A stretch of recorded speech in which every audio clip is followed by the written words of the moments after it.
Hello friends, इस video के अंदर अपन लोग माध्यमिक शिक्षा board Rajasthan Ajmer class 10th के साइंस के पेपर के बारे में डिटेल में कॉपी को कैसे फिल किया जाता है और कैसे पेपर को बिल्कुल राइट मैनर के अंदर किया जाता है ताकि बोर्ड के एग्जामिनर को कॉपी चेक करते टाइम पर अच्छे मार्क्स देने की एक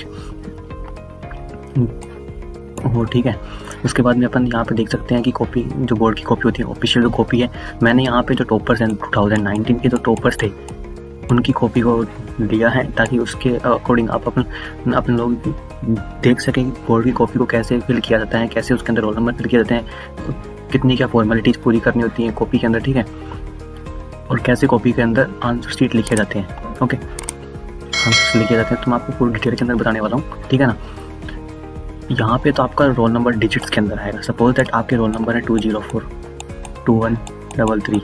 ओके, ये आपके यहाँ पे रोल नंबर डिजिट्स के अंदर आएंगे। इस जगह पे यहाँ पे आपके इंग्लिश भाषा के अंदर आएंगे। ठीक है ना, सपोज दैट आपके 20,42,133। ओके, इसके अकॉर्डिंग यहाँ पे आपको इंग्लिश के अंदर रोल नंबर फिल करने पड़ेंगे। ठीक है ना, जो भी आपको कुछ होगा। और सपोज इसके अंदर आपको हिंदी भाषा के अंदर यहाँ पे लिखना पड़ेगा। ये बिल्कुल बेसिक बात थी जो बिल्कुल फर्स्ट टाइम बोर्ड की एग्ज़ाम दे रहे हैं उन लोगों के लिए एक जस्ट इंट्रो बराबर हो गया वो। ठीक है, बेसिक चीज़ें ध्यान रखिएगा, गलती मत कर देना यहाँ पे। और यहाँ पे मैं एक चीज़ बता देता हूँ आपको, जो आपको माध्यम हो वहीं फिल करना। आपको हिंदी माध्यम हो हिंदी माध्यम करना, इंग्लिश माध्यम हो तो इंग्लिश माध्यम करना। ठीक है ना, जो आपको मीडियम होता है ना उसकी बात चल रही है यहाँ पे।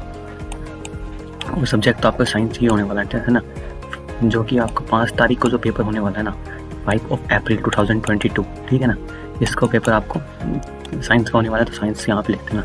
विज्ञान लिख देना। परीक्षा का दिन क्या है, आपका मंगलवार होने वाला है। ये 2019 का है तो आपको यहाँ पे मंगलवार करना है। ठीक है ना,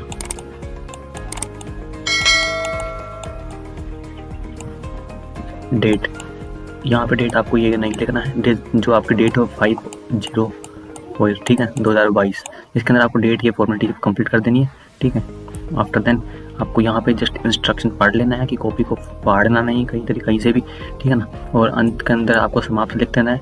और जो भी आपके पेजेज वगैरह खाली हो जाए उनको तिरछी लाइन से काट देना है। ठीक है, आगे चलते हैं आप। जब आप लोग आंसर्स फिल कर रहे हो कॉपी के अंदर तो एक राइट मैनर होना चाहिए। एक अच्छा तरीका होता है अच्छे नंबर लेने के लिए। एग्जामिनर को एग्जामिनर की पसंद यही होती है, हर मतलब 90% पसंद यही होती है। और वो भी यही चाहता है कि कॉपी को आंसर यदि चेक कर रहे हैं ना तो स्टार्टिंग से ही उसके अंदर क्वेश्चन लगे हुए हो ना तो फिर वो चीज़ बढ़िया होती है। एग्जामिनर के लिए भी और स्टूडेंट के लिए, दोनों के लिए बढ़िया होती है। यदि आपको पहला क्वेश्चन आ रहा है ना, सपोज दैट आपको पहला क्वेश्चन आ रहा है तो उसको आंसर लिख कर दीजिए वहाँ पे। सेकंड आ रहा है सेकंड कर दीजिए, थर्ड नहीं आ रहा तो कम थर्ड वहीं पे मेंशन कर दो। बट जो सीक्वेंस है ना, जैसे 1 के बाद में 2, 2 के बाद में 3, ठीक है ना, ये आपको मेहनत इसी के अंदर करना है ताकि कॉपी चेक करने वाले को कोई इशू ना आए। ओके, और यहाँ पे एक बात करो, स्टार्ट करो है ना, कि सपोज आपने यहाँ पे सेक्शन ए लगा दिया। यहाँ पे जो जिस सेक्शन का आप काम कर रहे हो, ठीक है, आपको वहाँ पर सेक्शन लगा देना है। जैसे इसके अंदर यहाँ पे खंड ए लगा हुआ है। ठीक है, ऐसे आपको क्वेश्चन मार्किंग करनी है। पहला क्वेश्चन कर रहे हो तो पहला नंबर लगा दो, उसका आंसर लिखो डायरेक्ट। ठीक है, नंबर मिल जाएगा आपको। कुछ सेकंड क्वेश्चन आ रहा है आपको, सेकंड क्वेश्चन का नंबर लगा दो और आंसर इस तरीके से फिल कर दो। ठीक है, सेम थर्ड क्वेश्चन के अंदर नंबर लगा दो, थर्ड क्वेश्चन का पूरा नाम लिख दो। ठीक है, जो भी आंसर है क्वेश्चन के अंदर वो आपको इस तरीके से लिख देना है। जैसे सपोज करें यहाँ पे CNG का पूरा नाम पूछा हुआ है तो CNG का नाम संपीड़ित प्राकृतिक गैस, कंप्रेस्ड नेचुरल गैस, ये आपको पूरा 1 नंबर यहाँ से मिल जाएगा, कोई इशू नहीं होगा। क्वेश्चन नंबर 4 की बात है यहाँ पे। क्वेश्चन नंबर 4 को भी आपको यही सही तरीके से मैनेज कर देना है। ठीक है, ये सीक्वेंस आपको सेम हर जगह पे आपको यही करना है। ठीक है ना, जैसे 3 के बाद चौथा क्वेश्चन, चौथा के बाद 5वां क्वेश्चन, ये आपको एक सीक्वेंस बढ़िया देता है और कॉपी चेक करने वाले को कोई इशू नहीं होता। तो फिर उसको यदि कोई प्रॉब्लम नहीं होगी ना तो वो आपको बढ़िया मार्क्स देने की पूरी कोशिश करेगा यदि आपने सही आंसर कॉपी के अंदर लिखे हैं तो। ठीक है, अभी जैसे 5वां क्वेश्चन देख लो आप, नवीनीकरण संसाधन का उदाहरण दीजिए। तो ये ऐसा क्वेश्चन आया होगा, उसका आंसर होगा पवन ऊर्जा, नवीनीकरण का। ठीक है, क्वेश्चन नंबर 6, कॉफी पादप का वैज्ञानिक नाम क्या है? काफिया अरेबिका।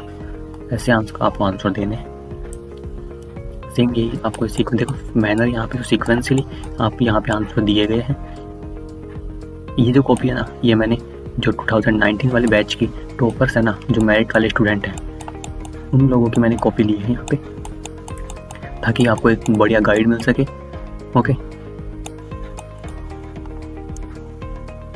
क्वेश्चन नंबर 11 के अंदर देखो यहाँ पे ना डायग्राम आपको बनाना है, यदि आपके पास, हाँ डायग्राम आपको पेंसिल से बनाना है, इस बात का ध्यान रखिए, ठीक है।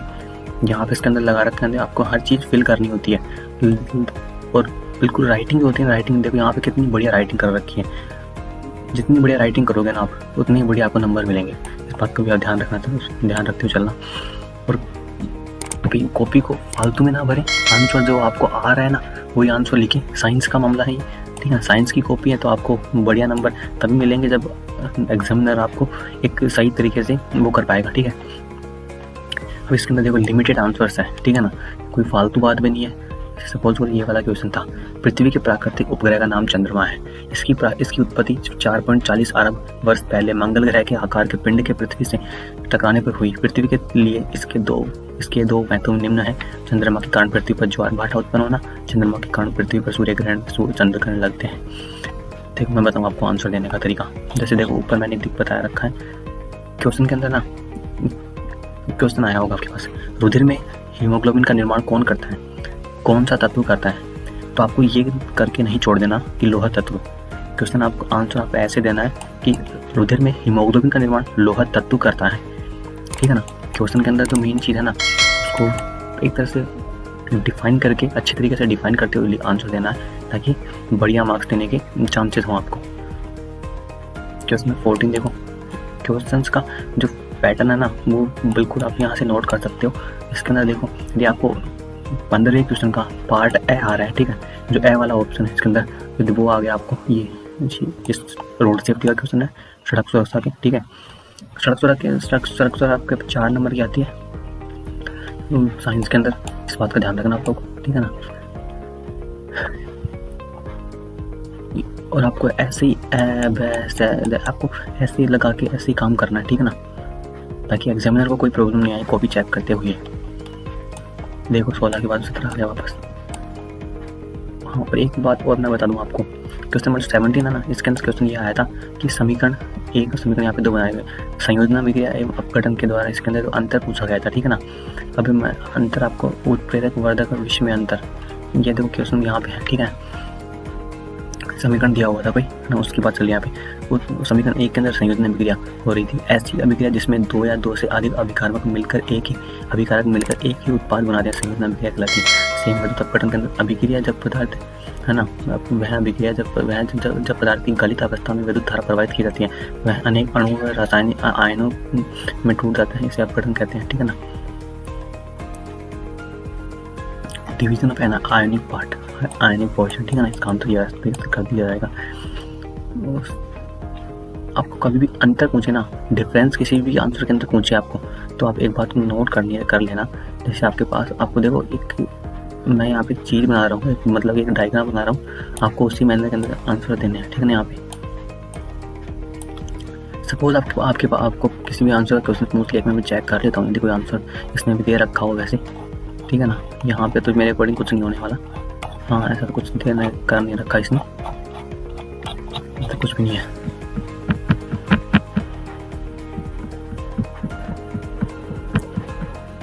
ये वाला क्वेश्चन है, ठीक है। सपोज दैट आपको एक छोटा क्वेश्चन आता है आपके पास, अम्ल व क्षार में अंतर, ठीक है ना, अम्ल व क्षार में अंतर, ठीक है। तो आपको आंसर कैसे देना है, क्वेश्चन का मार्किंग लगा दिया, ठीक है। फिर अम्ल वाले पोर्शन को ना आप ऐसे बंद कर दीजिए, ठीक है ना, क्षार वाले पोर्शन को आप ऐसे बंद कर दीजिए, ठीक है ना, ऐसे। इसके अंदर आप पॉइंट लगा दीजिए। पहला पॉइंट जो आता है परिभाषा, सबसे पहला पॉइंट परिभाषा दीजिए अमल की। कोई जरूरी नहीं है कि अमल वाला क्वेश्चन ही आए, कोई भी चीज़ के बारे में अंतर पूछे ना, उन दोनों को पहले यहाँ पे मेंशन कर दीजिए। किन्हीं 2 चीज़ों के बारे में जब अंतर पूछा जाए तो उन दोनों को बीच में यहाँ पे मेंशन कर दीजिए। आफ्टर देन उन दोनों की डेफिनेशन यहाँ पे फर्स्ट पॉइंट के अंदर डेफिनेशन दीजिए। ये बराबर होनी चाहिए पॉइंट, जहाँ पे ये स्टार्ट होती है यहाँ पे ये भी स्टार्ट यहीं पर होना चाहिए। सेकेंड पॉइंट के अंदर आप एक काम करना, उसके बाद उसकी जो एप्लीकेशन होती हैं, है ना, विशेषताएं जो उनकी होती हैं उनको मेंशन कर दीजिए सेकंड पॉइंट के अंदर। एंड देन थर्ड पॉइंट के अंदर उन दोनों के एग्जांपल मेंशन कर दीजिए, ठीक है ना। तो एक बढ़िया मैनर होता है। डिफरेंस वाले जो क्वेश्चन आते हैं, डिफरेंशिएट करने वाले, अंतर बताने वाले क्वेश्चन, उनके अंदर आपको ऐसे ही आंसर देना पड़ता है और ऐसे ही नंबर मिलते हैं, ठीक है। क्वेश्चन नंबर 18 के अंदर देखो वही सेम यहाँ पे मतलब कि बताया गया कि आपको सीक्वेंस फॉलो करते हुए चलना, ताकि बोर्ड के जो एग्जाम होते हैं ना उनको कॉपी चेक करने में कोई प्रॉब्लम ना आए। सपोज दैट आप ये क्वेश्चन कर रहे हो और आपको क्वेश्चन नंबर 18 नहीं आ रहा, तो एक काम करो ना, आप इतना स्पेस खाली छोड़ दो और क्वेश्चन नंबर 19 पे चले जाओ। फिर एक काम करो, जब लास्ट में आपके पास टाइम बचे तो इस क्वेश्चन को करने के लिए वापस आ जाओ, लेकिन कॉपी को खाली मत छोड़ो ना। क्वेश्चन के रिगार्डिंग कुछ ना कुछ तो आपको करना ही करना है, ठीक है ना। देखो यहाँ पे बंदे ने कॉपी को खाली कभी कहीं से नहीं छोड़ा, काम पूरा किया है, ठीक है ना। क्वेश्चन को देखो यहाँ पे पेंसिल से ड्रॉ किया हुआ है, ये जो भी डायग्रामेटिक पोर्शन है ना सभी को, ठीक है ना। और ये 2022 का तो पेपर आने वाला ना, ज़्यादा टफ नहीं आएगा। आपको क्वेश्चन को पढ़ना है and then just answer write करना है, बिल्कुल सिक्वेंशियल मैनर के अंदर। देखो ये सेक्शन नंबर सी आ गया, खंड से। यहाँ से देखो कॉपी के अंदर ज़्यादा आपको लाइंस भी नहीं छोड़नी, ठीक है ना। बस क्योंकि जब आप बोर्ड के एग्जाम में नंबरिंग करते हैं ना, सपोज दैट उसने ये क्वेश्चन को पढ़ लिया, आपने क्या आंसर दिया, ठीक है ना, वो ऐसे ऐसे देख लेगा, हर एक चीज़ वर्ड पढ़ लेगा। आफ्टर दिन क्या करने वाला है, यहाँ पे आपको नंबर देगा। क्वेश्चन 3 नंबर का था तो आपके अंदर जो भी उसके अकॉर्डिंग जो भी अच्छा लगेगा वैसे वहाँ पे नंबर मिल जाएंगे, 4 में से 3 नंबर, ठीक है। ऐसा वो आंसर वो आपको नंबर देते हैं। ये क्वेश्चन नंबर 22 हो गया, आफ्टर दिन देखो 23, बिल्कुल बढ़िया मैनर के अंदर यहाँ पे लगा रखा है। यहाँ पे देखो आपको लॉ ऑफ डोमिनेंस पे प्रभाविता का नियम लगाया हुआ मेंडल का जो चैप्टर नंबर 9 से क्वेश्चन आया हुआ है, तो पूरा डिफाइन करना पड़ता है ताकि एग्जामिनर को सब कुछ समझ में भी आए। डायग्राम भी समझ में आना चाहिए उसको, ठीक है ना। क्वेश्चन नंबर 24, ये मिल्क ऑफ मैग्नीशिया, ये आपके सेकंड चैप्टर के अंदर से क्वेश्चन है। मिल्क ऑफ मैग्नीशिया सल्फ्यूरिक अम्लों का राजा होने के कारण इससे देश की औद्योगिक प्रगति दर को मापा जाता है, ठीक है। ये देखो यहाँ पे डायग्राम जो बनाया हुआ पेंसिल से बनाया हुआ। हाँ, डायग्राम बनाते हुए एक बात को ध्यान रखना, डायग्राम बना दिया आपने तो उसके अंदर जितने भी पार्ट्स है ना उसको उनका नेमिंग करना मत बोलना।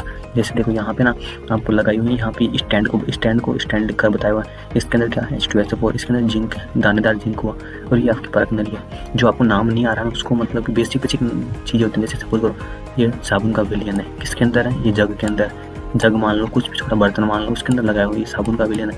ये आपकी बुलबुले टाइप का हो रहा है, H2S निकल रही है, ये आपकी मोमबत्ती है फटफट की, यहाँ पे देखो फटफट धमनी निकलती है जैसे, ठीक है ना। इस बात में ध्यान रखना। क्वेश्चन नंबर 25, ये तो 2019 का पेपर था, बिफोर कोविड-19, है ना। तो इसके अंदर थोड़ा सा लेवल हार्ड था, बट 2022 के अंदर ना इतना ज़्यादा हार्ड पेपर आने वाला है नहीं। आपको 30 नंबर का पेपर तो बिल्कुल ईजी मिलने वाला है, ठीक है ना। 30 मार्क्स तो आपको ईजी मिलने वाले हैं पेपर के अंदर। तो बड़ा जो क्वेश्चन आते हैं, जैसे देखो यहाँ पे धारा जनित्र का क्वेश्चन आया हुआ है, प्रत्यावर्ती धारा जनित्र, ठीक है ना। AC जो होती है ना, जो घरों के अंदर AC यूज की जाती है, उसके बारे में यहाँ पे क्वेश्चन 25 पूछा गया है। और क्या कोर वाले क्वेश्चन आते हैं इसके अंदर, क्वेश्चन शायद 4 या 3 नंबर का आंसर आपको लिखना पड़ता है इसके अंदर। इसके अंदर देखो आपको पहले डिफाइन करना है, धारा जनित्र को आपको परिभाषित करना है, उसके बाद उसकी जो बनावट आपको है ना उसकी विशेषताएं लिखनी है, उसके बाद आपको डायग्रामेटिक बना लेना है ना। यहाँ पे आपको चित्र बना, आप यहाँ पे एक अलग पॉइंट दे सकते हो। हाँ, एक बात याद रखना, क्वेश्चन को जितनी बार भी करो ना आप, तो उसके अंदर जितने ज़्यादा पॉइंट बना सको ना उतने ज़्यादा पॉइंट बनाया करो। अब देखो इसके अंदर ना पहले क्या किया इसने, परिभाषित कर दिया, ठीक है ना। उसके बाद विशेषताएं लिख दी, उसके बाद चित्र बना दिया, ठीक है ना। उसके बाद कार्यविधि लिख दी। इससे क्या ना एक मतलब कि एग्जामिनर को एक अच्छा व्यू मिलता है कॉपी के अंदर, और फिर जितना ज़्यादा अच्छा व्यू मिलेगा, जितना ज़्यादा बढ़िया राइटिंग होगी ना आपको, उतना ज़्यादा वो प्रशंसित होगा, हैप्पी होगा, अप्रिशिएट करेगा आपको, उतने बढ़िया आपको नंबर मिलेंगे, ठीक है ना। और न्यूमेरिकल वाले पोर्शन के अंदर ना आप एक बात को ध्यान रखिए, डायरेक्ट फॉर्मूला लगा के करोगे ना, सपोज दैट, ठीक है ना। आपने यहाँ पर डायरेक्ट फॉर्मूला लगा दी, इसको क्या पड़ी थी, डायरेक्ट फॉर्मूला कर सकता था और फॉर्मूला लगा के यहाँ पे डिराइव करके यहाँ पर डायरेक्ट आंसर लिख सकता था, ठीक है। लेकिन इसने क्या किया, जो गिवन था ना क्वेश्चन के अंदर उसको मेंशन किया, ठीक है ना। आपको 1.5 नंबर तो आपको यहीं से मिल जाता है, एक तो ये वाला पोर्शन, और आपने इसके अंदर जिसने लास्ट के अंदर जो किया ना ये वाला पोर्शन, 1.5 तो नंबर इसके अंदर से मिल जाता है आपको, और जो बाकी नंबर होते हैं वो आंसर के होते हैं। जितना ज़्यादा कॉपी के अंदर मतलब डिफाइन करोगे ना आंसर को, उतना ज़्यादा आपको नंबर मिलने वाले, ठीक है। इसके अंदर देखो सब कुछ मेंशन किया है, जो गिवन है ना उसको भी लिखो, ताकि आपको कुछ ना कुछ नंबर तो मिलेंगे। और जो मात्रक होता है ना, यूनिट होती है, उसको आपको लिखना भूलना नहीं है किसी भी न्यूमेरिकल के अंदर, जैसे जूल हो गई, ठीक है ना, और एम्पियर होगा विद्युत वाले क्वेश्चन के अंदर, ठीक है ना। इस तरीके से आपको बोलना मत लिखना किसी के अंदर। जैसे इसके अंदर देखो सेंटीमीटर दे रखा है, ठीक है ना, इसने सेंटीमीटर को मीटर के अंदर कन्वर्ट भी किया होगा स्टार्टिंग के अंदर, ठीक है। देखो केजी के अंदर दे रखा है इसके अंदर, तो इसको चेंज भी करना पड़ता है आगे जाके, ठीक है ना। ऐसे आपको क्वेश्चन का आंसर देते हुए आगे बढ़ जाना है।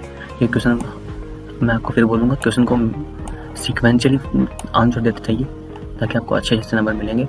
ये 28 नंबर क्वेश्चन है, उससे तंत्र के बारे में क्वेश्चन आया हुआ है। डायग्राम बनाते हुए आपको सबसे पहले तो डायग्राम को अच्छे तरीके से बनाना है, ठीक है ना। कोई गलत डायग्राम बनाना है नहीं आपको। डायग्राम बनाओ, अच्छे तरीके से बनाओ। हाईलाइट पहले प्रैक्टिस कर लो, आपके पास में लगभग थोड़ा टाइम है अभी तो 24 आवर्स के अराउंड, ठीक है। फिर उसके अंदर डायग्राम के अंदर नेमिंग करना मत बोलना, ठीक है ना। आप इतना ही कर दो ना, ये दायां ब्रेक है ना, ये लेफ्ट साइड का लीवर है, ठीक है ना, ये राइट साइड का लीवर है। इतना थोड़ा सा मेंशन करते जाइए बस। आप जो पढ़ के जाएगा ना उसके नंबर आने वाले हैं। उसके लिए लगभग क्या बोलूँ, कम से कम नंबर तो 50 नंबर तो अबव 80 छोड़ने वाला है नहीं जिसने पढ़ रखा है। ज़्यादा नहीं, जो स्मार्ट लोग होते हैं ना वो तो 80 अबव 80 लेकर आएंगे, है ना। बट जो मीडियम स्टूडेंट होता है ना, एवरेज स्टूडेंट होता है, ठीक है ना, उसको ये नंबर तो मिलेंगे 2020 वाले पेपर की बात कर रहा हूँ मैं यहाँ पे, है ना।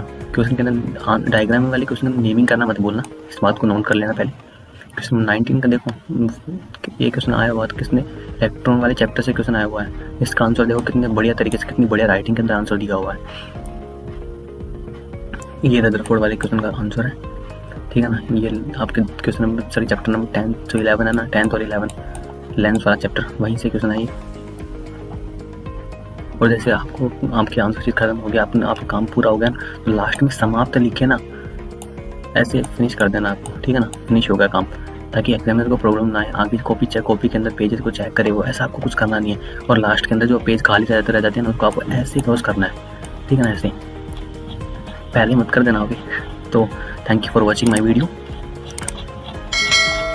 ये आपको जस्ट एक गाइड करने के लिए मैंने एक कॉपी मंगवाई थी, ताकि आपको बढ़िया तरीके से मैं समझा सकूं कैसे बोर्ड की कॉपी चेक होती है, कैसे उसके अंदर आंसर फिल करने होते हैं। जो एग्जामिनर होता है ना, वो आपके नंबर्स को यहाँ पर मेंशन करता है कि फर्स्ट क्वेश्चन के अंदर कितने मिले, 1 नंबर का क्वेश्चन था और 1 में से 1 मिल गया, दूसरे में कितना नंबर का क्वेश्चन था, 1 में से 1 मिल गया।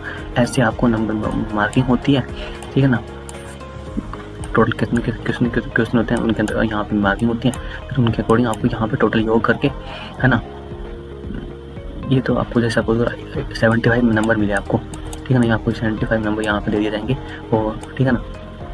और यहाँ पे शब्दों में लिख दिया जाएगा जैसे 75, है ना, 75, ऐसा आपको यहाँ पे नंबर मिल जाएंगे। और जो एग्जाम में होता है ना, वो वहाँ पे आपको सिग्नेचर कर देगा। ऐसे आपको बोर्ड की कॉपी चेक होती है। सिंपल सी चीज़ है, आपको बढ़िया तरीके से पेपर देख के आना है, बढ़िया आंसर लिख के आने हैं, और एग्जामिनर से ऐसा काम नहीं करना है कि एक भी नंबर को एग्जामिनर काट सके। बढ़िया राइटिंग करके आना है, ठीक है ना। So thank you for watching my video and I will see you in the next time. So best of luck for your science exam. Okay.